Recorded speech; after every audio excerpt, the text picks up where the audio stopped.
Na Band FM, quem ama não esquece.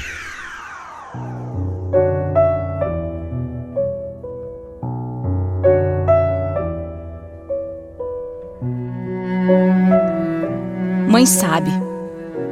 Mãe sempre sabe. Mãe sente. A nossa intuição nunca engana a gente, nunca. Nós sempre sabemos quando alguma coisa de ruim está acontecendo ou vai acontecer com o filho nosso. O problema é que, na maioria das vezes, eles não escutam.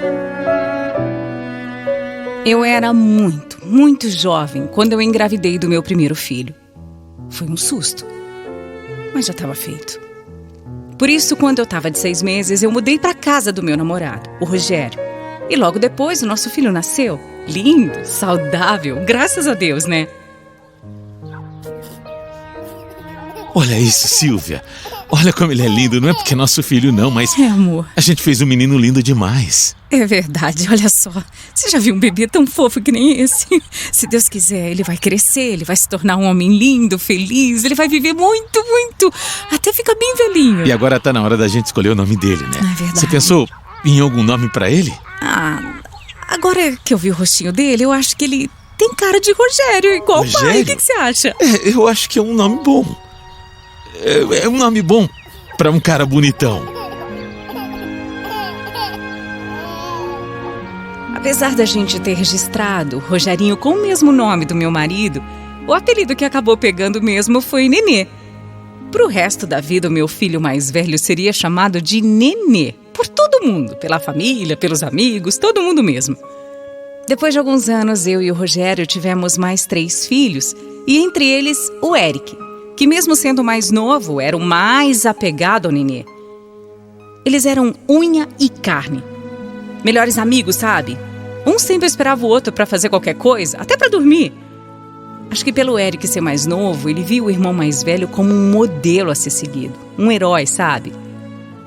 Mesmo sendo novinho, quando o Nenê saía por aí, o Eric só ia dormir quando o irmão chegava em casa. E era tão bonitinho de ver o amor que eles tinham, sabe? Conforme o Nenê, meu filho mais velho, ia crescendo, ele ia se tornando um rapaz muito vaidoso, bonito. Vivia atraindo os olhares das meninas por aí. Até que um dia ele se apaixonou por uma moça. Eles começaram a namorar. Dava pra ver como eles se gostavam, mas naquela coisa de primeiro amor, de muita empolgação, eles acabaram se descuidando e a namorada do meu filho engravidou. Era cedo demais e era cedo mesmo. Igualzinho aconteceu com a gente, né? Comigo e com o pai dele. No dia em que o Nenê me contou sobre a gravidez, foi como se eu estivesse voltando no tempo, vendo a minha própria história com o pai dele acontecer de novo. Claro que apesar da gravidez não ter sido planejada, eu e meu marido tranquilizamos o meu filho e dissemos que a gente estaria do lado dele para tudo, mas que agora ele seria pai, então ele teria que ter mais responsabilidade. E o Nenê ouviu a gente. Ele logo começou a trabalhar comigo e com o Rogério na empresa que a gente tinha, e tudo caminhava bem.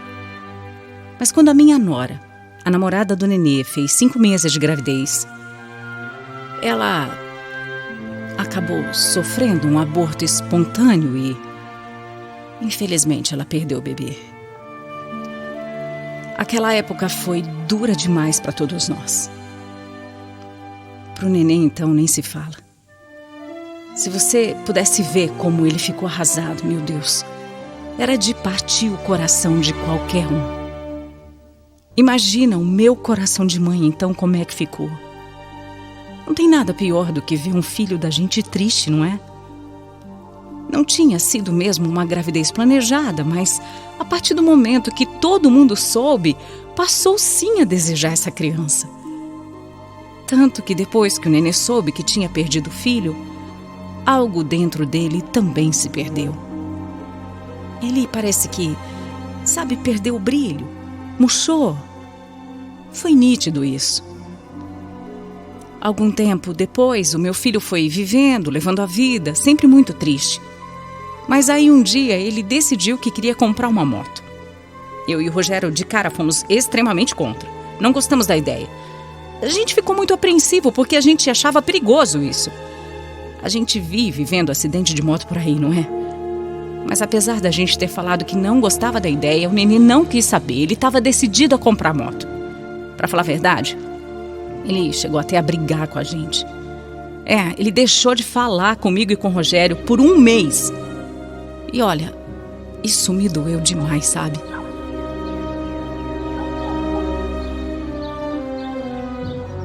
Silvia, não.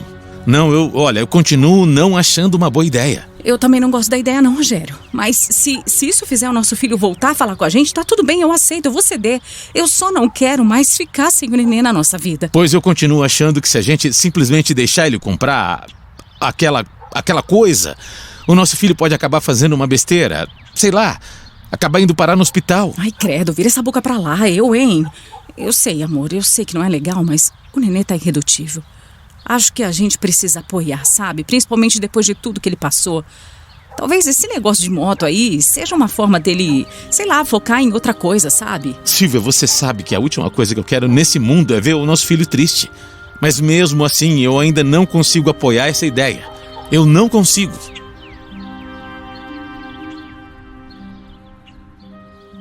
Era um dilema pra mim, porque eu também não queria saber de moto nenhuma. Mas eu queria menos ainda ficar longe do meu filho. Então eu e o Rogério paramos de brigar por conta da bendita moto e aos poucos o Nenê foi voltando a falar com a gente. Eu até fui me acostumando com a ideia, mas meu marido não. Meu marido não suportava nem ouvir falar nesse assunto. Mas mesmo sem o apoio do pai, o Nenê seguiu firme na ideia e comprou a bendita moto que ele tanto queria. E aí foi só ele pegar a moto que eu comecei a ter a sensação mais estranha desse mundo. No começo eu pensei que era só medo. A minha agonia, a minha preocupação normal de mãe, né? Mas a verdade é que a minha intuição, ela estava gritando. Ela estava querendo me dizer alguma coisa. E olha, Deus, como eu devia ter ouvido. Só que a verdade é que fazia muito tempo mesmo que eu não vi o meu filho realmente feliz com alguma coisa. O Nenê tinha voltado a sorrir depois de tudo que ele tinha passado e por um momento eu achei que tudo ia voltar ao normal. Eu achei que tudo ia ficar bem, sabe? Eu achei que meu filho finalmente ia poder seguir com a vida dele. Até que um dia eu acordei com uma dor de cabeça horrível. E eu preciso dizer que eu não sou daquelas pessoas que vivem com dores de cabeça. Não. Eu nunca tinha nada disso. E por isso, eu estranhei aquela dor, que insisti em não ir embora. Mas eu também achei que eu poderia só ter dormido mal. Não sei, qualquer bobagem assim, né? Mas com o passar do dia, além da dor de cabeça, foi nascendo em mim uma angústia tão forte, como se alguma coisa muito ruim mesmo tivesse prestes a acontecer. Eu não sabia por que eu estava me sentindo assim. Até o momento em que eu vi o Nenê com um amigo dele perto da moto. Aí eu entendi. Os dois estavam se preparando para ir para algum lugar. Eu me lembro que eu disse para o meu filho ficar, para ele não sair de jeito nenhum, mas ele falou que eu estava sendo boba, que eu estava querendo super proteger ele. Eu fiquei pensando se eu não estava mesmo sendo bitolada demais, exagerada.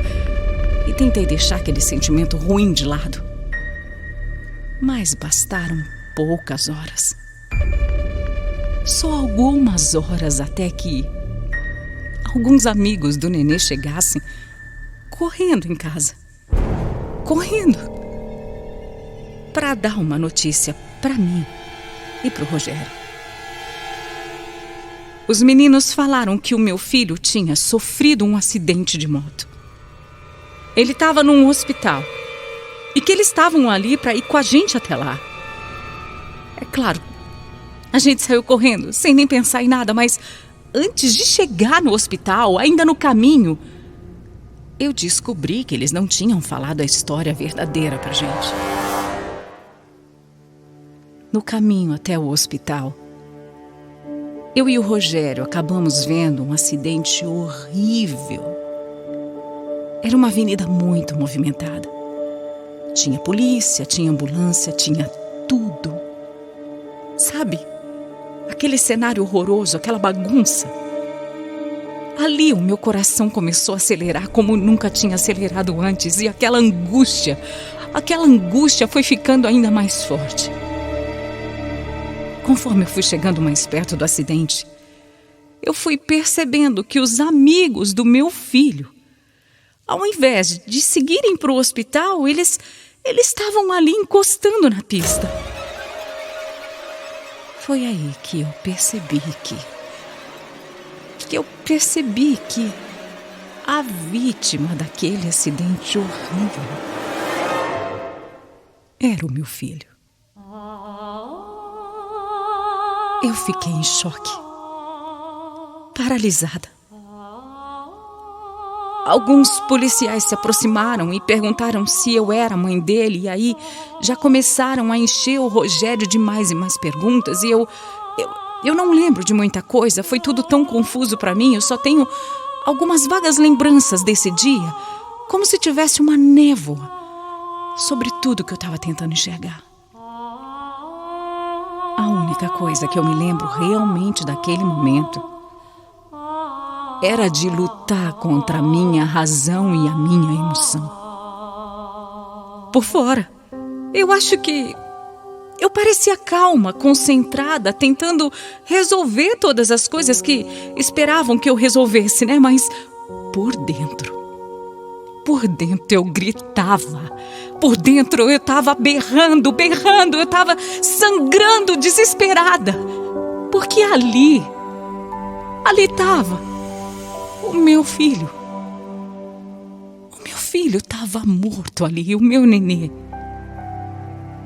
O meu menino estava sem vida. Meu filho. Meu filho tão jovem tinha morrido e eu nunca mais teria ele comigo, nunca mais. E aí? E agora? Como é que uma mãe vive sem o filho? Como é que uma pessoa consegue viver sem o próprio coração? Como? Sinceramente, eu mal me lembro de tudo que aconteceu depois. Eu não lembro, as coisas simplesmente foram acontecendo e eu fui agindo como tinha que agir. Totalmente no automático, sabe?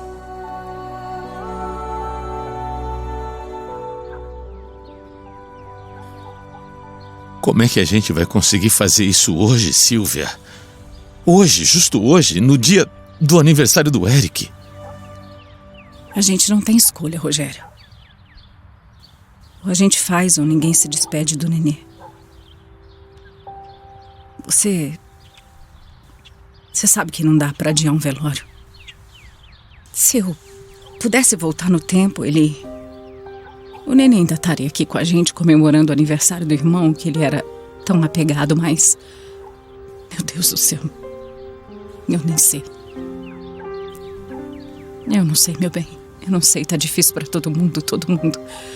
Meu Deus do céu, como é que o Eric vai ficar? Eles eram tão próximos, tão apegados. A gente vai ter que se unir demais nesse momento, viver um dia de cada vez, tentar de alguma forma, eu sei lá. É recomeçar, né? É, recomeçar. Recomeçar, eu sei, mas... eu só não entendo como. Como é que a gente vai fazer isso? Não sei de onde eu tirei forças. Talvez ainda fosse o choque, talvez a ficha não tivesse caído completamente, como dizem por aí, mas aos poucos ela foi caindo. E quando caiu, o desespero tomou conta de tudo. Não existe nada. Você tá me ouvindo? Não existe nada. Nada pior, ou sequer que chegue perto de ser tão ruim quanto enterrar um filho. Foi a coisa mais horrível, mais difícil e cruel que eu já passei. É uma dor que eu não quero desejar para absolutamente ninguém na face da terra. O nenê tinha 19 anos. Um menino cheio de vida, cheio de planos, 19 anos, como? Como pode? Cadê a justiça numa coisa assim? Ele estava feliz de novo, você entende? Ele estava voltando a viver, voltando a sorrir. Logo depois do velório, eu acho que eu finalmente entendi realmente o que tinha acontecido E foi aí que eu entrei num estado depressivo profundo. A vida perde o sentido. Nada mais parece certo nesse mundo. Só isso eu posso dizer. Eu só consegui sair desse buraco com a ajuda de Deus, que depois de um tempo Ele me fez enxergar que eu tinha sim perdido um filho, mas que eu ainda tinha outros filhos para criar. Depois que o meu nenê partiu, o Eric passou a odiar o aniversário dele. Nunca mais quis comemorar nada. Ele também se tornou um garoto rebelde, passou a dar muito trabalho para mim e para o Rogério. Olha, não foi nada fácil. Até hoje não é, né? Mas nós vamos vivendo e seguindo um dia de cada vez. Faz 12 anos que o meu filho se foi. Mas eu ainda sinto como se tivesse sido ontem. Olha, sinceramente, eu sei que essa dor que eu sinto nunca vai passar, nunca. A única coisa que me faz realmente seguir em frente e que dá sentido à minha vida é a minha família. Sem os meus filhos e o meu marido, eu não sei onde eu estaria e se eu estaria.